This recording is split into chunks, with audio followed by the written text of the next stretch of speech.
Welcome to another episode of the Matt Haistings Podcast.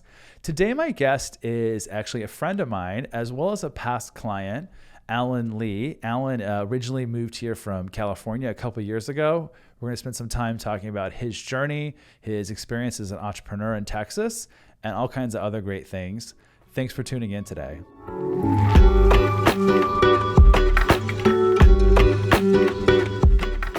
You know, every time I'm back in California, you know, people ask me, how's Texas? You know, and the think number it's one crazy, question. Right? Yeah. They have some crazy, perception of what Texas is. You know? Well, how does Texas compare to your perceptions you had coming here? I don't know. I think it's sort of surpassed a lot of my expectations, and also painted a more realistic, perception of what it is, right? You know, I think having never been to Texas before prior to moving here, right? Yeah. You just hear in California, especially, you just hear all kinds of, news, right, about Texas, and, understand that the news is like trying to get a tick out of you, right? Yeah. And so they're gonna, frame things, say things to get that click, Yeah. right? Do you recall any headlines or things that startled you when you were thinking about coming here? Yeah, I think just a lot about gun violence, a lot about crazy driving, which I've definitely experienced maybe there's a little bit of that for sure. Yeah. Would you say crazy or aggressive? I think maybe a little bit of both. Yeah, fair depending enough. on I'm minimizing if it's day or night. fair enough. Right. Yeah. I think, I'm trying to give you a specific example. I think, starting with a good one is maybe just space, right? And, in California, you're so used to just going into, small houses or small apartments. You think that's just the way it is, right? Sometimes, me and my wife, we have to yell at each other in the house trying to figure out what rooms we're in. Yeah, where are you at? I would wake up and be like, babe, where are you? Because she could be, in her office. She could be downstairs in the kitchen. Right. And, it's you don't want to make the wrong trip, I guess. And it's affordable to buy a big house here, certainly relative to California. Oh, yeah, absolutely. I think that's one shocker. That's probably, that's probably the number one reason, people move here.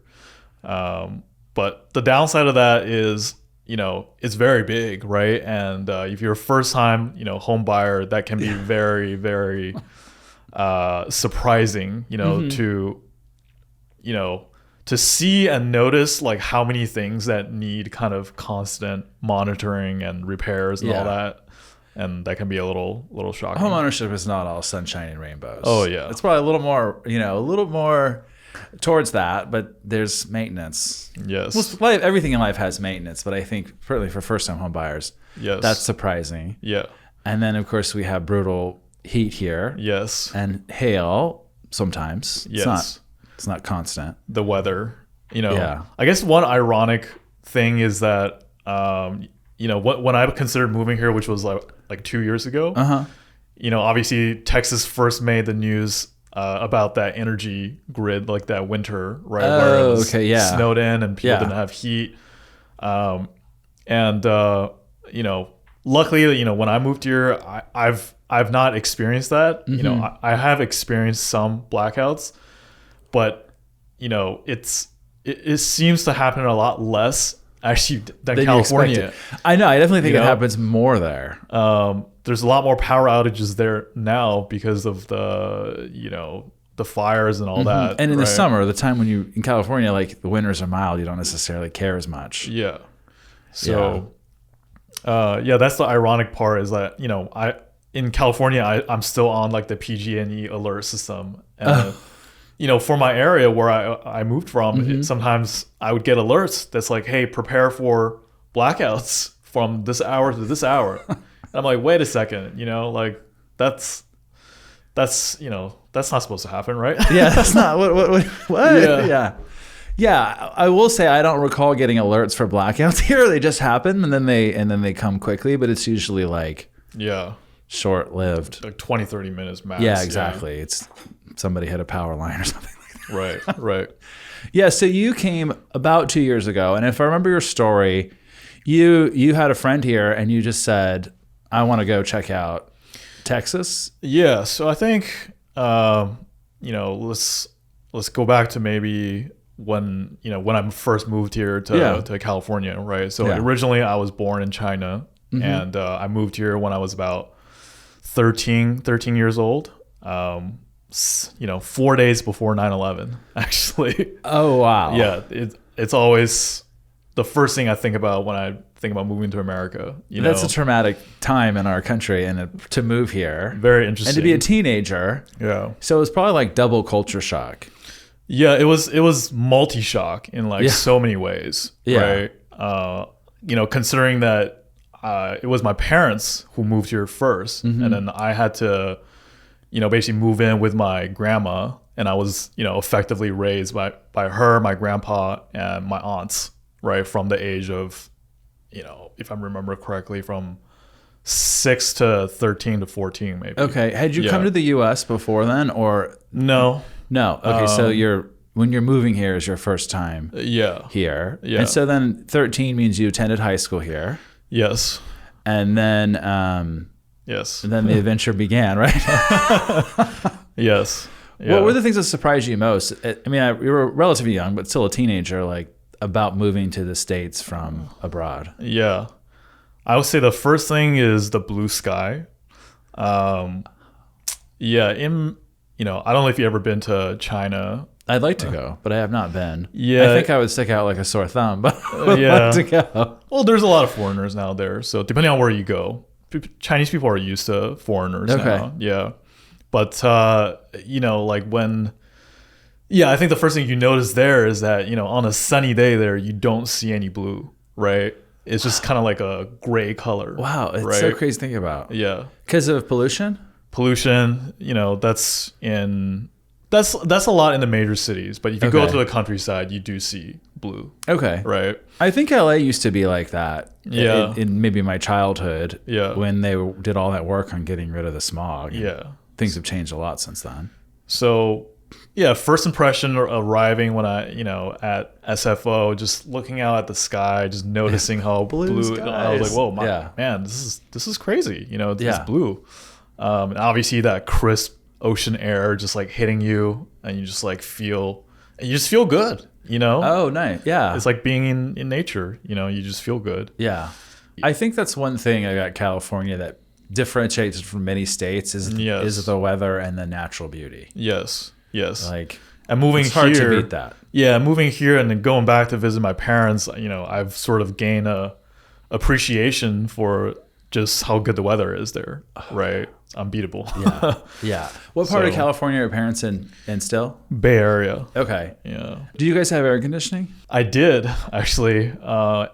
Yeah. There, in California. Yeah. Before I moved here, I actually installed air conditioning at my California house, and it was because there were days where it had reached over 100 degrees. Okay. Right, and if you don't have AC, that's like a toasty day. Yeah, it's pretty unbearable. Yeah. I grew up in I think I've told you this before. I grew up in far northern California, almost in Oregon. Yeah. And my parents still don't have AC. Like in the evening, it may get a little warm, but it cools down in the evenings. Yeah. And then it's nice. That's really nice. Yeah. And that doesn't happen here. So that was maybe one other shock. Hot nights. Yeah. Yeah. I like hot though.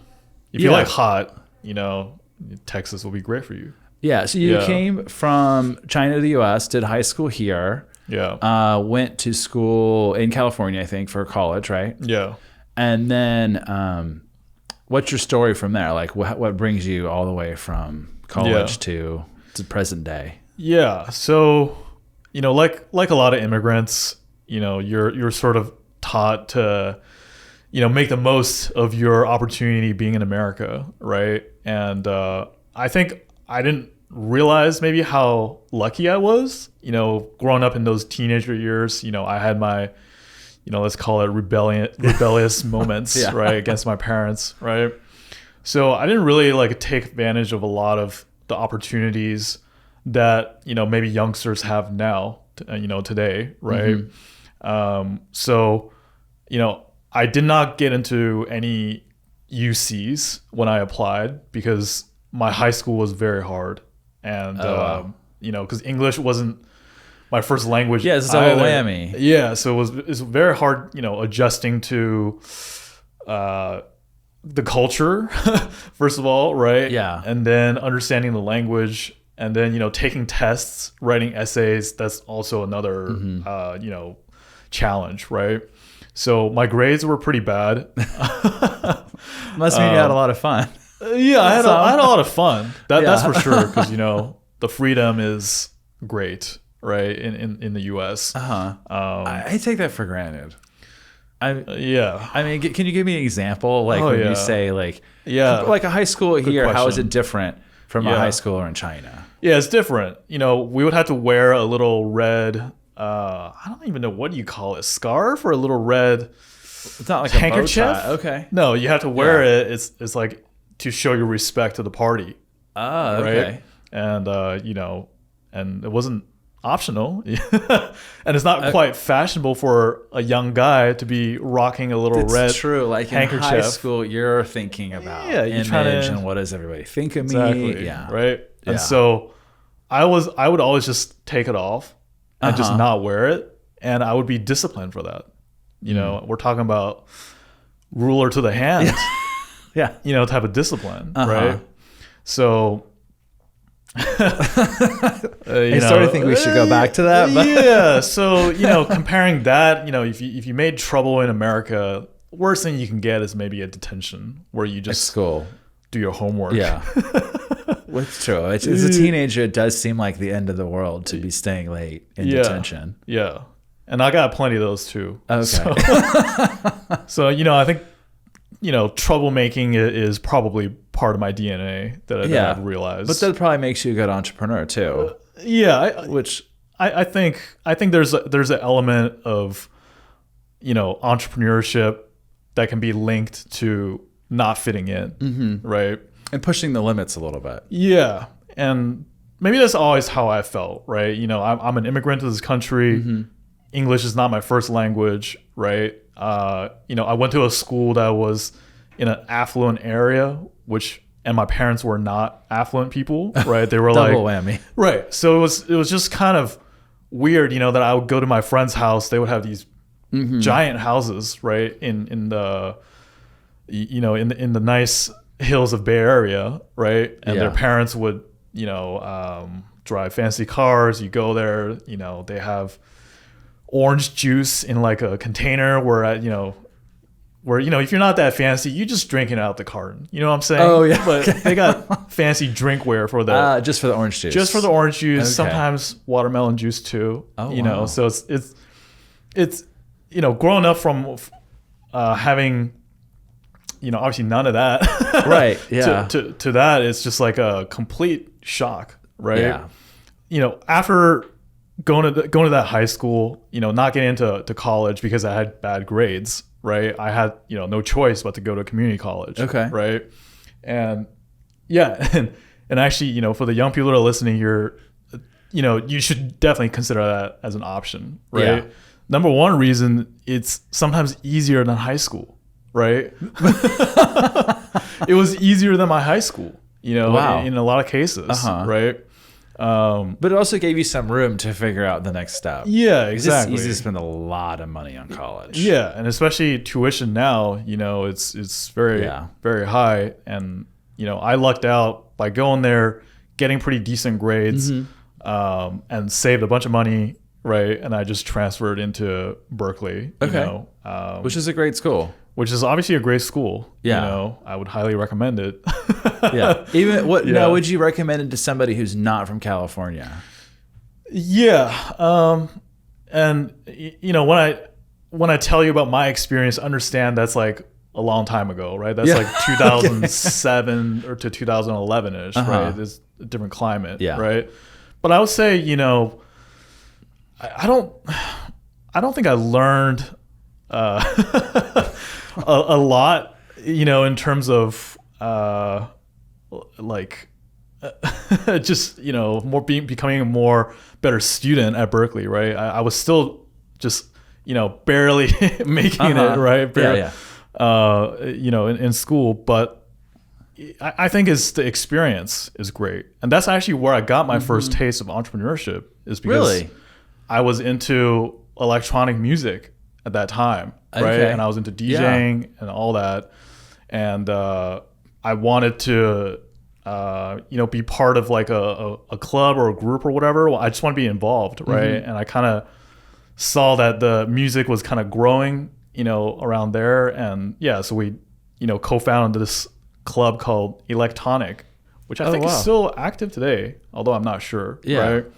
Then we used to put together events for like frats, co-ops, even for the school, like dance marathon, Jock for Jill, those type of charity events, and we would get paid from that. Wow. Yeah. Yes. Yeah. And so was it enough to like fund your education? No, but fund like lifestyle things in college. The money went to the club, right? Got it. And at one semester, I was like the president of the club. Okay. So I got to basically manage the finances of the club, right? So, and then that's when I got a taste of making sort of like real kind of money, right? And I think from that experience, I always just knew I wanted to be an entrepreneur, right? And back then, there was a lot of these like free internships going around too, because the economy wasn't doing well, right? So it's free being you're not getting paid, but you're getting paid in experience, right? Yeah. And I never did any of that, right? Because I already understood how to sort of provide a service and then charge for it, right? Yeah. And so it didn't make any sense to do any free internships, right? But I later on realized when I was trying to find a job that was like actually really needed, right? Yeah. People didn't care much. It's a little bit of a game too, getting a job now. Yeah. Although I would think that employers today, if someone was like, hey, I organized this event, I booked the DJs, I did the marketing, I created the flyer, here's how many tickets I sold. I think I would probably prefer that person versus like someone who just worked at some company, right? Yeah, I would seriously be talking to them. Right. So again, very different, right? But back then, people didn't really care about that, right? People wanted to see, where your grades were and what kind of internships you did and stuff like that, right?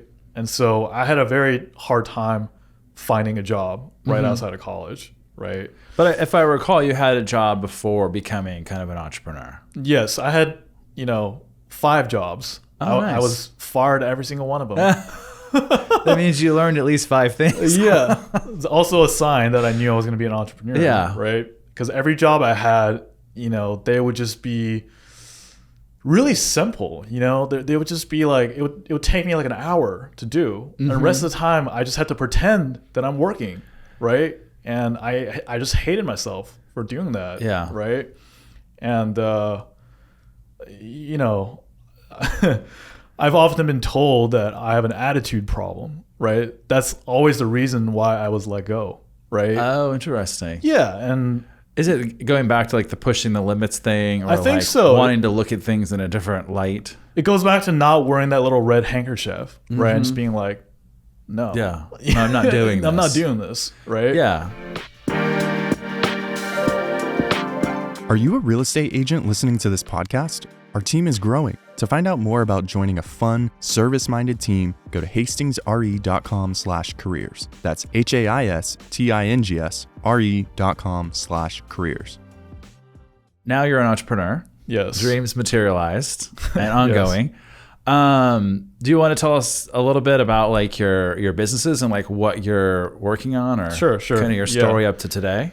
So I have a business called Kozu Labs, and it's basically an e-commerce incubator. What we do is we create e-commerce brands, direct to consumer. Right now it's more likely that, some of you listening to this or watching this might have seen an ad from one of my brands, right? Could have even bought a product from us. And so e-commerce is, what I do professionally, but obviously I'm trying to, broaden my reach this year, trying to diversify, because e-commerce can be prone to supply chain shocks, and that can be very hard. Which we especially learned. Yes. I mean, in some ways, real estate is prone to supply chain shocks, which with if sellers don't want to sell and buyers want to buy, there's a big mismatch. Yes. And then, of course, we saw it a lot on the builders where it's we're going to have to wait another 2 months before your house is finished because we're waiting on an oven. Right. Yeah. No industry is prone or is immune to supply chain shocks. Yeah. So what do you like about e-commerce? Oh, man. So many reasons. Let's see. Where do I start? I think number one is just the fact that we're even sitting here having this conversation in midday. Mid-working day, right. E-commerce, if you do it, I don't want to use the word well, but there's a way to do it where it can be very automated, right? And it can free up your time a lot, right? Yeah. And, it can be systematized in a way that you can have multiple brands, working for you, right? And so obviously the best thing about having your own business is the freedom to just do whatever, right? Yeah. I mean, I think that's, to me, what's so cool about your setup is you have a massive amount of freedom. Yes. Which is amazing. Yeah. Freedom to do whatever you want, including just time to think or brainstorm and start the next thing or just travel. Chat, or just chat like this. And what's also cool to me is it's not, in my mind, not geographically focused. Yes. You could be anywhere or live anywhere. Yes, that's the second best thing is, in my late 20s, I had I went and did the digital nomad thing, right? Where me and my friend traveled all over Asia. Wow! And we just worked on our laptops. Yeah. Right, and that was totally fine. Right, and that wouldn't have been possible if it wasn't for e-commerce. Right. Yeah. So that's definitely the second, best thing. Some people have gotten a little bit now where post-COVID, where the world has given them more autonomy of where they work. But I still think they're on a timeline of we got to log into this Zoom meeting. Right? We got to do certain things, even though we're not necessarily tied to the home base of our employer. Yeah, for sure. I think, the right now is probably the best time to launch a business. I mean, really, the cost of launching, I'm looking at it from an angle of somebody who understands, technology, right? If you understand technology, then you understand that the cost of launching a business is effectively zero, right? I mean, there are free tools like ChatGPT, what everyone's talking about. I checked that out the other day and I was blown away. Exactly, right? Yeah. I mean, I launched a little business just using that, Really? Yeah, and it's free to use, right? So, it's more about just the will. If somebody has the will or the desire, or it's the necessity. In my case, if you get fired at every single one of your jobs, I guess I'll be an entrepreneur because it's too easy, because everything's so easy for you, right? Then maybe consider a path in entrepreneurship. Yeah. Right. So it's safe to say you bore easily then too, right? Yes, that's a huge problem. Yeah. Is trying to avoid getting bored. Yeah. Well, so you're living in North Texas. What inspired you to come here versus somewhere else? So we were, definitely considering moving out of California for just, the main thing is the business reason, right? I mean, the obvious elephant in the room is the tax, right? Yeah. So, we were looking at obviously just all the non-state income tax states and being does it make sense for us to move to what is it, Vegas, right? Because Nevada doesn't have it, or Florida or Texas or like Oregon, right? Tennessee, I think Oregon or Washington don't have income tax. So I may be mistaken, but So and Texas was actually not really on our radar at that time, right? We were like, what are we gonna do there? There's nothing there. I think everybody thinks that. Yeah. Like, oh, there's nothing there. And around that time, I had just happened to link up with a friend that had just moved here. And obviously, like if he wasn't there, I probably wouldn't have moved here, right? Because he moved here, and I got a chance to visit him. He kind of took me around, show me what was around, and it turned out there's a lot of stuff here, right? Just a lot, just more spread out, right? Obviously for us being, Asian Americans, next to Asian groceries and food is pretty important to us. And it was surprising to me that, in some ways, like, Texas is like even more Asian than California, right? Really? The Asian watchers of this YouTube will understand what I'm talking about, right? And I think a lot of that has to do with the newer immigration from China.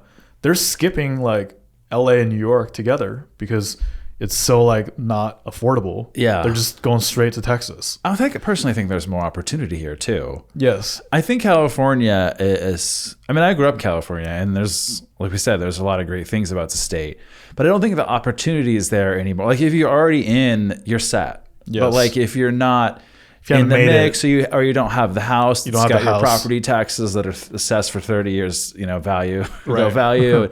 Like I think it's harder for a young person to make something of themselves, exactly, or any person in California or New York, compared to a place like here in Texas, and I imagine Florida is the same way. Yeah, and for us entrepreneurs, we go where our business is going to be more successful, or at least that's what we should be doing, right? Yeah.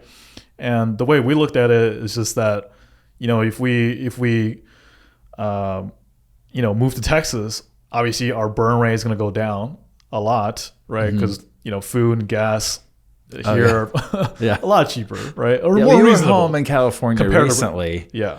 What was the gas there? I went back on January, early January. I think it was coming down to like 480. Yeah, so we're like 280 here. Yeah, around the same time. Yeah. So, and then, I felt more comfortable after having visited here, and I was like, okay, I know where my Ranch 99s are. Like, I'm getting a little situated, right? And then I actually had, just came out here twice by myself. Just, I just stayed at a hotel, and I just rented a car, and I just drove all around. Yeah. DFW. And you can drive a lot. Yeah. And I was like, oh, man. A lot. There's a lot of driving. Yeah. Right? And I didn't mind. I like driving. Yeah. So that sort of, worked out for me as well. Right. And obviously, like, I think, especially for e-commerce, right? I think you definitely want to be, cautious of the tax on your income, right? I mean, that's a huge portion of the bottom line, right? Business, right? What could be a 30 to 40% of your income, right? So, e-commerce is kind of hard, right? Like it might seem like easy. It seems like it's easy to get into, but you can lose a lot of money, obviously, if you don't know. You have to know what consumers want. Yeah, yes, a little bit, yeah.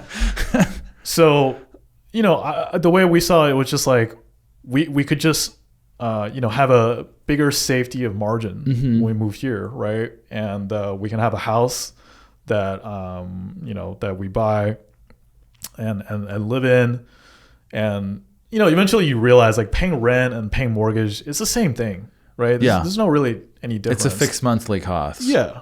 So people are economical, right? They're gonna make the economic moves, right? That makes sense for them, right? And like a lot of us, we're starting to see more people moving into our neighborhood as well, in where we live. Well, it's funny because I think if I remember correctly, you bought it from people who had lived there for a while. Yeah. But once somebody sells and gets a good price, now all the neighbors are like, we've been thinking about that too. Right. Let's sell our house. So that suddenly you'll get like a turnover. Like happens in waves in neighborhoods. Right. So you'll probably have like a lot of new people. Any Californians that have moved into your neighborhood? Yes, I'm assuming. Oh, assuming. I'm just assuming Just by the stats. because they're Asian, right? Okay. And like I don't know, most likely maybe they're from California, right? If they're Asian American, I don't know. I'm just assuming. I have no idea. Yeah. But so you're about 2 years in now to your North Texas journey. Yes. What we talked a little about what surprised you, like the space. Yeah. What else has surprised you since being here? Oh man. I think like fending off of wildlife is kind of interesting of a challenge, like they come in shapes that you wouldn't think of. Like what wildlife? Like recently we just had to clean our like air duct because there was like a nest in there. Oh yeah, pest control. Yeah. And I didn't even think that birds would be like going to that hole and putting a nest in there. Oh yeah. Right? And Yeah. they told us like, oh, you need to like fix your vent because something with a closure. Yeah. And he's saying if you don't fix it, there's gonna be another nest in there in like another 6 months. I think that could happen I think that could happen anywhere. I think that's just one of the unknown joys of home ownership. It's cozy for you and it's cozy for animals too. True. Let's see what else. Mosquitoes though, probably. I'm guessing. Mosquitoes. Yeah, those are definitely more bigger. Everything's bigger, right? Okay. Yeah, if you get stunned. Have you seen a snake yet? I haven't seen a snake. Not a snake yet, but I've seen ducks or geese in my pool. It's nice and refreshing. Yeah. It's kind of interesting to wake up and they're just circling in your pool. Yeah. I don't know how one prevent that. Yeah. I'm sure there's a method. Yeah. Let's see what other surprises. Let's talk about the people. Right? Yeah. Okay. I think this is a real. Yeah. This is a real surprise. I think just based on my experience, I feel like people here are a lot warmer, a lot nicer, and they're sort of not in the rush. Whereas like California, everyone's just in a rush, and customer service here is a lot better. Here. I've started to tip like 20% in most restaurants, just because like I feel like you feel like you're getting more better service. If they're you can just feel it, right? And it does enhances the experience of the meal for sure, right? Yeah. So, I haven't experienced any like racism. Or maybe was that something you thought coming here you're going to experience? I think that's for Asian American, that's definitely the fear. One of the fears or one of the most common misconceptions, right? Okay. You hear from our parents, like, or from people. They're like, "Oh, aren't they racist out there? Isn't it Trump country out there?" I mean, both are probably true. I mean, people can find what they're looking for, I'm sure. But like if you go like an hour outside the Bay Area, it's not that much different. So, I think that's nice. People are welcoming here. Yeah, people are more welcoming, more respectful. Except when they're driving, then they're not. Yeah, I agree with you there. Yeah, I think of people as being aggressive drivers here, but I don't know what it is. Maybe it's because a lot of people have big cars and they just feel like it's like I've got a big car, I own the road. The road is really wide, right? And then in Texas you can see really far out when you're driving because really far out. The flat plains, right? And sometimes you just kind of doze off when you're driving. You just kind of like drift a little bit into the other lanes. That's something I've been here about a decade now. Actually, a decade this year. And I noticed that early on. I was like, whoa, the driving here is different. But I hadn't really lived in a city before. So I started here in Dallas. And so, of course, there's a lot more traffic in Dallas proper. Right. And so I just attribute it to being city people. But as I've assessed over time, I'm like, I think there's something about here where people just tend to not be super great drivers. Yeah. I've definitely had a few close calls. I'd learned to kind of just like distance, because it's very hard to go really fast on like a really wide road, right? And big cars take a long time to stop, so sometimes you see really bad accidents. And that's what I would recommend, for people considering moving here. Well, also, if you're going to drive here, get a driver's license, because it takes forever. And it's not the state's fault. It's like there's a backlog. There's just so many people. Yeah, I think that's crazy to think about. It's just how many people are thinking about moving here, right? And well, were you back home over the holidays? Like, how many people did you talk to that were like, "Oh, we're thinking about moving"? A lot of people say that. Yeah, I mean, maybe it's just talking, but I think it's on a lot of people's minds. It's a lot of people's minds in California. More people now are probably open to considering moving somewhere than ever before. Right. I know for my wife, she had a couple of her friends that moved to Vegas, right? And they were basically Bay Area natives that thought like, oh, I'd never leave the Bay Area, right? Why would I leave here, right? And then they did. Right. And now they're somewhere else. And then they're somewhere else, right? And they like it. Yeah, I bet. I mean, I think change is good for anybody too. Like, I was telling somebody the other day, I said, like, I think they're young, like late 20s. Well, I think that's young. And I said, it would be great. You should move. You should move somewhere with your family for like a couple of years. You've grown up here your whole life. Yeah. But like the amount of personal growth you have going somewhere new, like most people don't like being challenged, but then when they're in it, like they can start to appreciate it. Anyways, the people that move where they left. You did that early, right? You did that when you were a teenager. Yeah. You had that earlier in your life. But so I wasn't like like attached. I guess moving the hardest part is probably just like family and friends. There's a reason why they call Texas like the Lone Star State.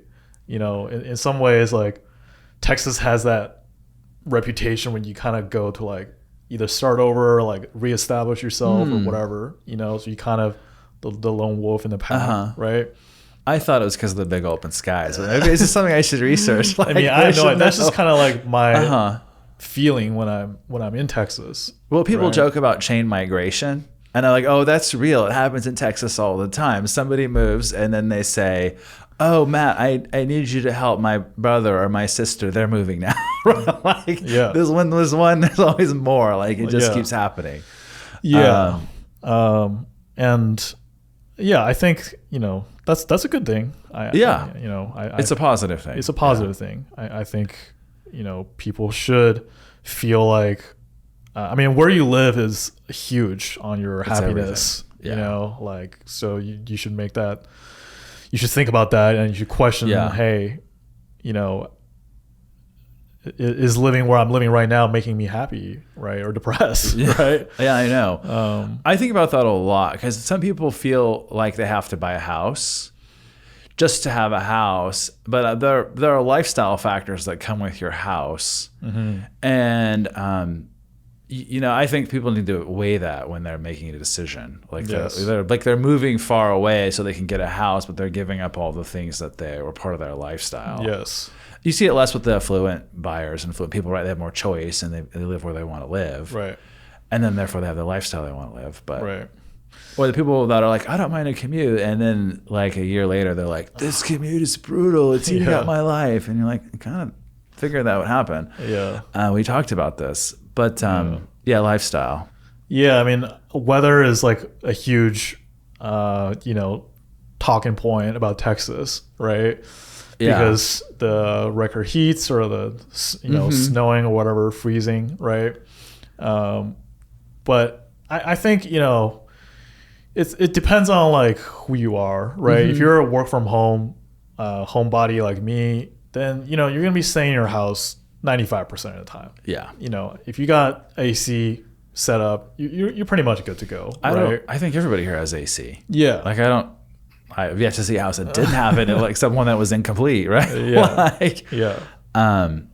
It's this summer was last summer was a warm one. Yeah. Yeah. It's spring. Somebody told me when I came here, they said, Texas has perfect weather 9 months of the year. And I said, And she says, this isn't one of them. I said, okay. I largely think that's true, though. Yeah, I think so. I mean, right now it's like January, and today we're like hitting 80 degrees. I mean, I know. I'm loving it. So when I came to Texas, I came here for a job in consulting, and it was like a recruit weekend. And I came like in January or early February, and it was like 80 degrees. And I was like, I had no idea. I was coming from upstate New York, where of course it was miserable, just like frozen. And I got here, and I was like, this is amazing. I think the perfect weather. I can wear shorts. And then the next year it snowed in the winter. And I was like, oh, that was just that one weekend. It's not always 80. Right. Yeah. You do. I don't know if it's fair to say we have 4 seasons, though. We have 4 seasons. Okay. I think they're pretty distinct. At least from somebody who comes from the Bay Area with no seasons. Fair enough. Right? Yeah. Well, growing up like in Mount Shasta in the far northern California, the seasons were very distinct. Right. And here it feels like they kind of just warm. Yeah, it's more subtle, I guess, the change between seasons. Yeah. What are your favorite hotspots? Speaking of lifestyle, like places you discover that you love. I'm still discovering like so many spots. I guess one thing I've learned about living in Texas is, understand like how sort of the landscape or not landscape, the geography is kind of organized, right? Majority of Texas is like residential, right? But then businesses kind of congregate in these plazas, right? Yeah, it is very centralized here. Like you have like hubs. You have like hubs that people are at. In each city, right? And so I just sometimes randomly just go on Google Maps and just find the little plazas that I haven't been to yet. Oh, wow. And been discovering, what is this like area it's like borderline Carrollton and Louisville. Castle Hills? I don't know. Where it has like a new Korean supermarket, Fresh K supermarket that we just randomly discovered one day. It's like it's like you go up Old Denton Road, and then you make a left on Hebron, and then you keep going, and then there's like. I mean, I would think of that as still Carrollton. Yeah, it's still Carrollton. Probably like West Carrollton, like getting close to Farmers Branch and Capel. Yeah, and I was like, oh, this area is kind of nice. It's like new, and the new restaurants are opening up. That's like a new spot that we just went. You've interested me a couple cuisines and a couple places that I didn't know. Yunnan noodles.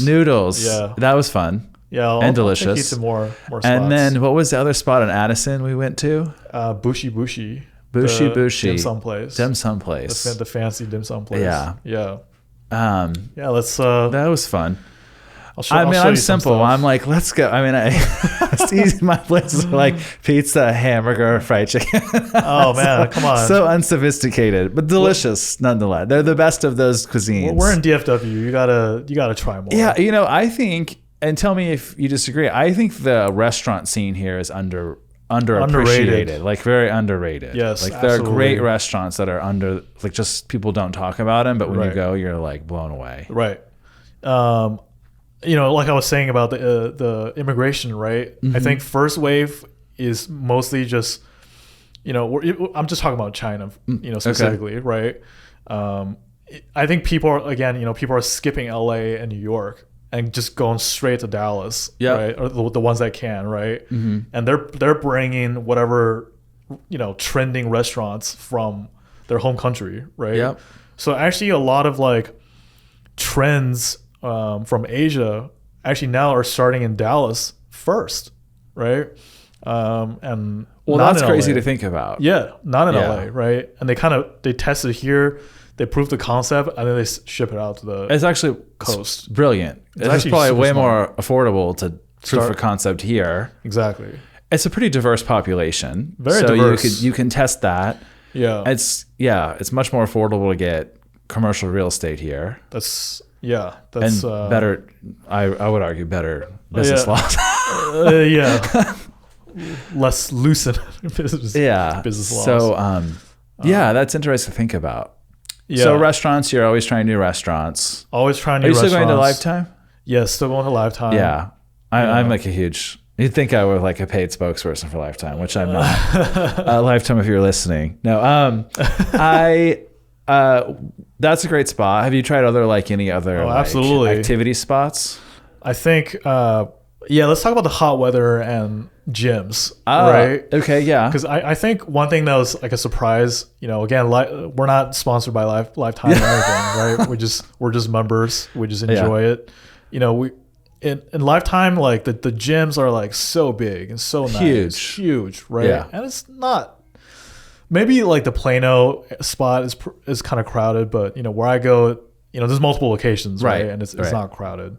And I love that there can be more sort of innovative commercial real estate business models like Lifetime is doing with the kind of resort outdoor area, which is great for like 100-degree day and you want to have like a cabana experience, poolside.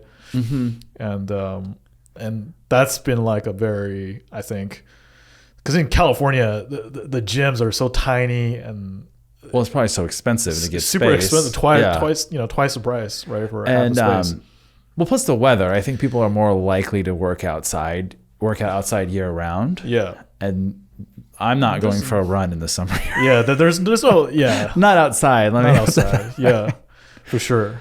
And I think there could be more interesting indoor entertainment. That's one thing I wish, that there would have been more like different types of. I'm talking about like Topgolf type of thing. Right? Like you're wishing it would be more here in Texas, or more? I wish there would be like more different types of indoor entertainment. Because when we go out here, it's mostly restaurants, right? Yeah, we've been to a big part of the culture, like eating out. Eating out is huge. The music scene is pretty good here too. I think. There's a lot of different types of venues and artists that come through to Dallas, right? And sometimes there's like the big EDM concerts in like nice stadiums with like nice just like manicured like grass area and whatnot, right? Yeah. And that's an interesting thing about I probably have a slightly boring life because I'm usually working when a lot of people are doing the entertainment stuff, right? I'll have to think on that, like indoor entertainment stuff. Yeah. One idea, when we were talking, entrepreneur, we always talk about business ideas, right? And maybe this is a section of the podcast. Yeah. Business ideas for y'all out there is maybe things like things to want, obviously like in Texas, people compare to California, like, there's no ocean here. I mean, there is, right? I mean, we're next to the Gulf, right? But going there is not very accessible, right? Yeah. Not when you live in Dallas. Yeah. It's not easy. Like one idea that I had was like, what if you create one of those like indoor surfing gyms, where you it's funny. Shoot water out and I you mentioned just surf. this to somebody at Lifetime the other day as amenity. That'd be cool. The ones, I don't recall the name, but I was on a cruise ship once and they had like one of like the waves that they do surfing on. Yeah. And I was like, I could really see that being as an amenity here. Oh yeah. But what's all the rage now is a lot of neighborhoods are going in on these lagoons. Oh yeah. Yeah. Have you seen this? Yes, I've seen the one that everybody knows is in Prosper. The name is escaping me right Windsong. now. Windsong, yes, thank you. But like a lot of developers are rolling that out now to other neighborhoods. So some builders, I would argue, have gone like lagoon crazy because like their communities are like, lagoon community this, lagoon community that. But yeah, like to replicate like the ocean. Like I question about the maintenance, like something like that. Well, I think about the cost. I mean, the homeowners will eventually be paying that cost, right? Yeah. Right? In the beginning, they're not, but somehow it will be transferred to them. Like that's how it works. I think one thing I want to bring up is a pool. Pool? Yeah, because I think for a lot of people, considering here, they may want a pool. I know we did, right? Because we're like, it'd be great. You have to have a pool. You have to have a pool. When it's hot, you just jump in, and I would say that don't get super excited about that, because there's a lot of headaches that comes from. Well, it has maintenance to go with it. Having a pool. And even if you have a pool person, you're not like totally absolved from doing your own pool. Exactly. Maintenance. Yeah. And that's just one thing I want to call out for people who are considering moving. So on that vein, one of the things I wanted to ask you is, so for somebody who's listening to this and thinking about like, hey, I want to make a move from California, New York, wherever, to Texas, what would you give advice to them? Like, oh man, somebody who's on the fence, but they have we know we want to move, but they're on the fence about coming. Right. One is, don't get wrapped up around having a pool. Yeah. You'll be okay without it. Yeah. I would say there's a few different things I would consider, right? First is considering the personal relationships, because I think that's always the most important thing, right? Like, can you handle being away from your family and friends, right? Yeah. That's, a big consideration, because if you don't have any friends here, you're going to feel lonely, right? And that's not. I think part of that's personality driven though too, because some people are stranger to no one. Exactly. And they'll just, it doesn't matter where you put them. They have 5 friends like an hour later. That's not me. Like, I'm friendly and like people, but yeah. So I think that's one thing to think through.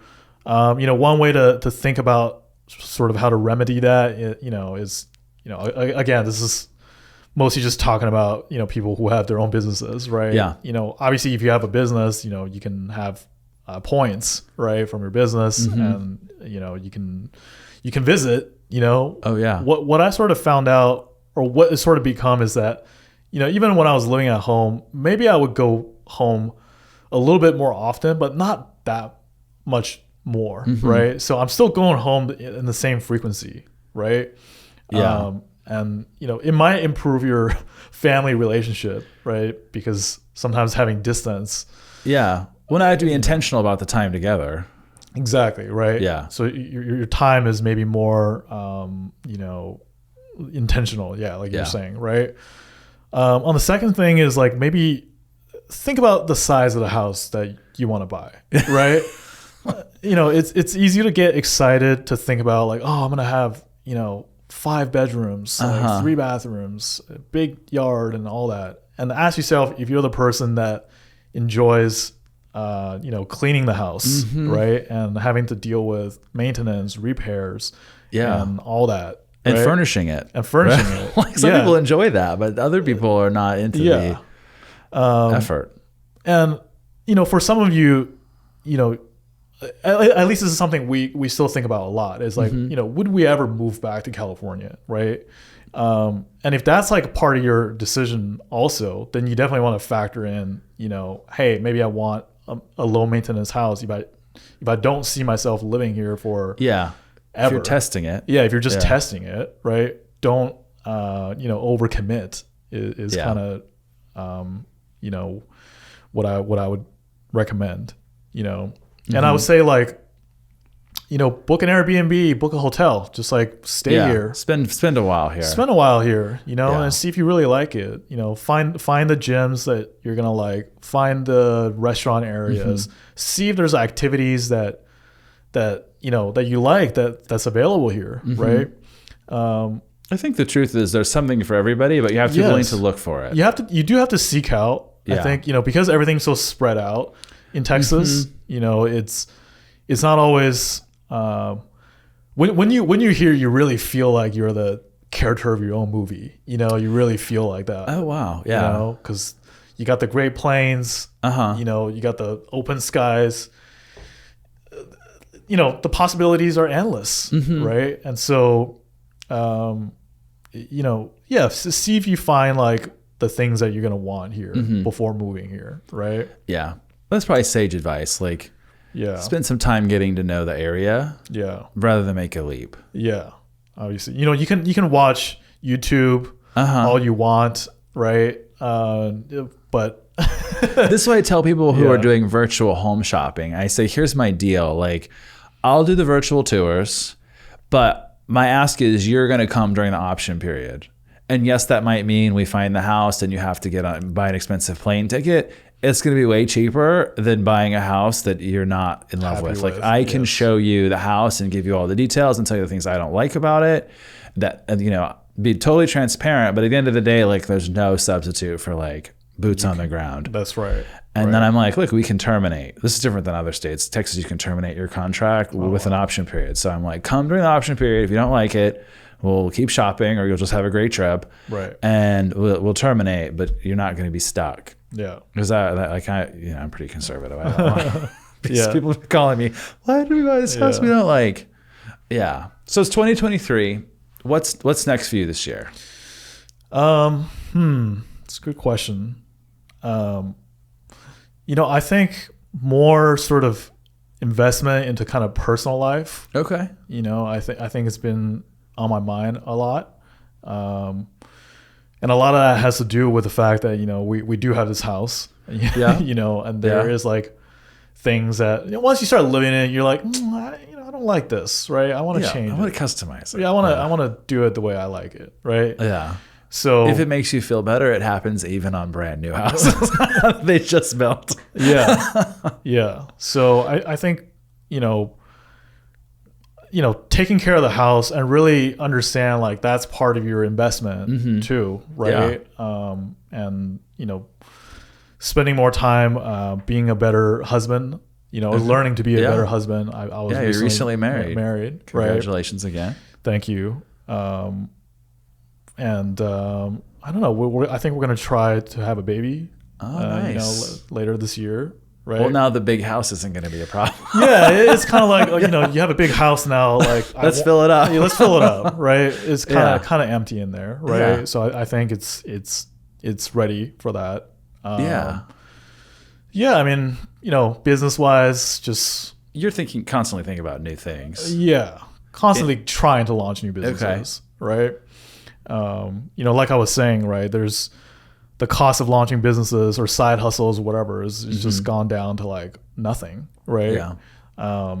The more, especially in times like this, the more varied income source that you can get for yourself going, the better you're going to be. Yeah. Right. And and then trying to launch new businesses. Have you connected with a lot of other entrepreneurs here? I haven't, and that's not because there aren't a lot. Actually, there are a lot of entrepreneurs. There's a lot of co-working spaces. Oh, tons. A lot in Dallas, right? And I'm sure there's lots of people working on very interesting things. I think I'm just at the stage in my life where I kind of know what I'm good at. I kind of know the projects, that I should be involved in, right? And so I haven't really explored, the networking part, right? I think I'm kind of past that now. Okay. I'm more like just, hey, I know what works. Let me just double down on that. Yeah. Right. Yeah. That's a good strategy. Yeah. Yeah. Well, I want to thank you for joining me today, being on the podcast. Appreciate your friendship, and I really want to wish you a successful and prosperous year. Thank the journey you. ahead. Likewise. Yeah. Thanks. And for all those watchers and listeners, I would recommend Matt. If you need a real estate guru on your side. You're very kind. Me and him are looking at another house to buy as an investment. Yeah, so. We'll find you something good and good and profitable.